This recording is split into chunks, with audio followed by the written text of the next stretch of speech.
गरीब साध साध सब नेक हैं, आप अपनी ठोरे, जो सतलोक ले जाएंगे वो साधु कोई और।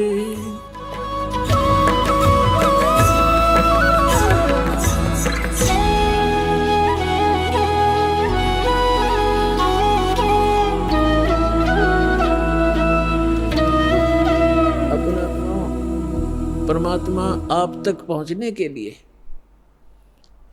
अब कैसी कैसी लीला करता है।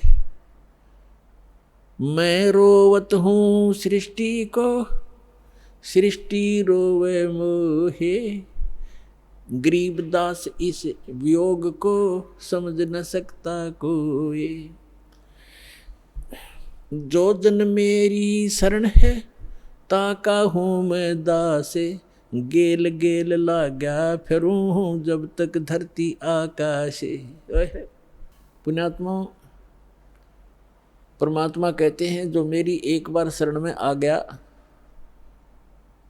उसको मैं छोड़ूंगा नहीं, उसके साथ रहूंगा। ठीक है, उसका दुर्भाग्य है वो जो यहाँ से निकल नहीं पा रहा, फिर भी परमात्मा इतना दयालु है, आपके पीछे पीछे फिर रहा है। अब पुण्यात्मा विचार करो, ये पुस्तक आपको प्राप्त हुई या टीवी सुनने को प्राप्त हुआ। एक परिवार के 3, 4, 5 सदस्य हैं, जिनमें से 3 को ये ज्ञान समझ में आ गया। उनकी इच्छा बनी हम नाम लेंगे, दीक्षा लेंगे, कल्याण करवाएंगे। उन्होंने दीक्षा ले ली, प्रतिदिन अपना नित्यनियम आरती श्रमणी और सारा कुछ कर रहे हैं, मंत्र कर रहे हैं, सत्संग में भी आ रहे हैं। और बाकी शेष 2 हैं वो बिल्कुल सोचते भी नहीं, कहते हैं तो भी नो के तुम ही कर लो, तुम ही पार हो जाना, हम तो फिर देख लेंगे। अब फिर क्या देख लेंगे, गधा बने पाछा तो कुम्हार देखेगा, आप क्या देखोगे। कड़ में मारेगा लठ, 2.5 मन का बोरा होगा कमर के ऊपर, फिर देख लेंगे। अब देखना अब है, ज्ञान समझो। अब वो क्यों नहीं आते। जैसे कल का सत्संग जो था सुबह का, उसमें ये था कि 2 प्रकार से मानव शरीर प्राप्त होता है। एक तो पिछले पुण्यकर्मों के आधार से मानव शरीर लगातार 2, 4, 10, 50, 100 भी हो सकते हैं, ज़्यादा भी हो सकते हैं, लेकिन वो पूंजी समाप्त हो जाएगी, फिर 84 लाख योनियों में जाना ही पड़ेगा यदि उस मनुष्य जीवन के दौरान आपको तत्वदर्शी संत नहीं मिला। अब जो प्रश्न चल रहा है, मानव शरीर प्राप्त करके जो प्राणी सतभक्ति नहीं करते, 2 प्रकार से मानव शरीर प्राप्त होता है।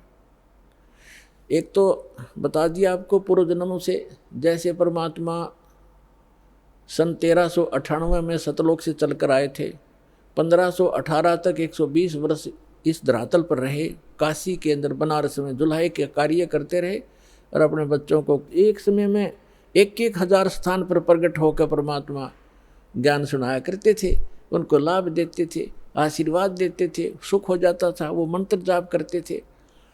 64 लाख शेष हो गए थे उस दानक के, जुलाए के, एक गरीब झोंपड़ी में बैठे व्यक्ति के 64 लाख शेष, इतना सुख दिया था परमात्मा ने। तो उस समय आपको चार्ज कर गया भगवान, कबीर भगवान, और उससे आपके मनुष्य जीवन होते हुए आ रहे 64 लाख शेष थे उस टाइम। 64 लाख, ना कोई मीडिया था, ना कोई माइक स्पीकर था।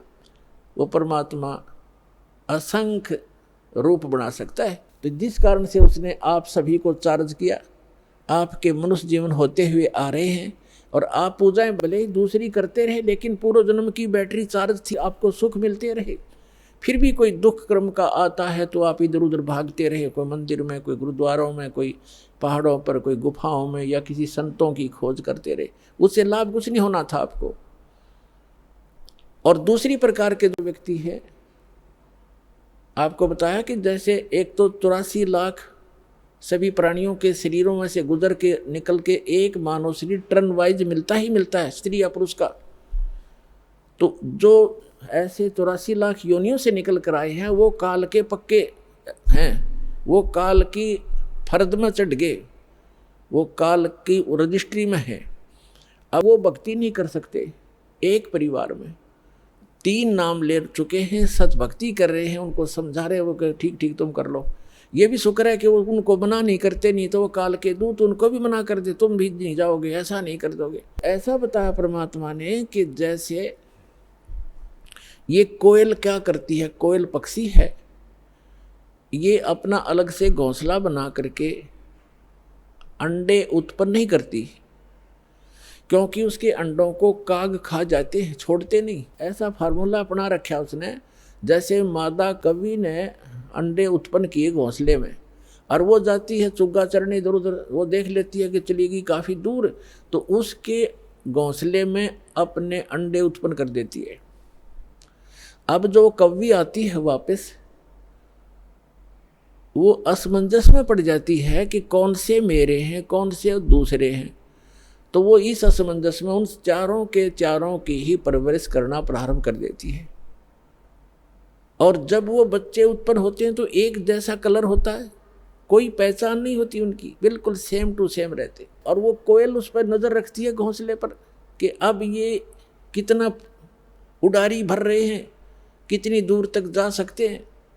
तो तब वो दूसरे दूर पेड़ पर बैठ के अपनी बोली बोलती है, कुहू कुहू की आवाज़ लगाती है।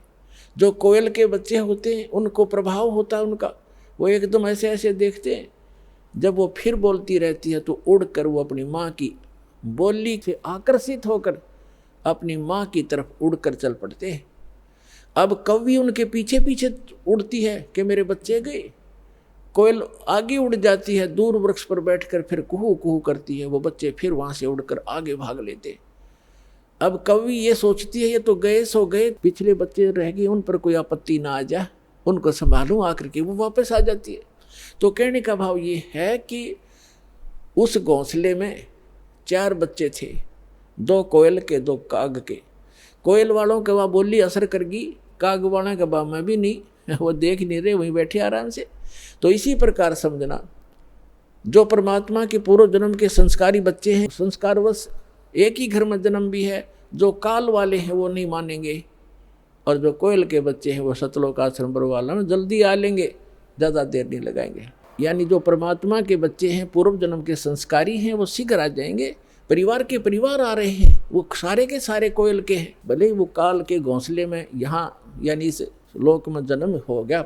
एक जैसी क्रिया थी पहले, तो अब बदल जाएंगी, एकदम चेंज हो जाएंगी सब क्रियाएं भक्तों की, भक्तों जैसे लक्षण हो जाएंगे। तो इस प्रकार तो क्या बताते हैं परमात्मा, जो जन मेरी शरण है ताका हूँ दासे, गेल गेल लाग्या फिरूं जब तक धरती आकाशे।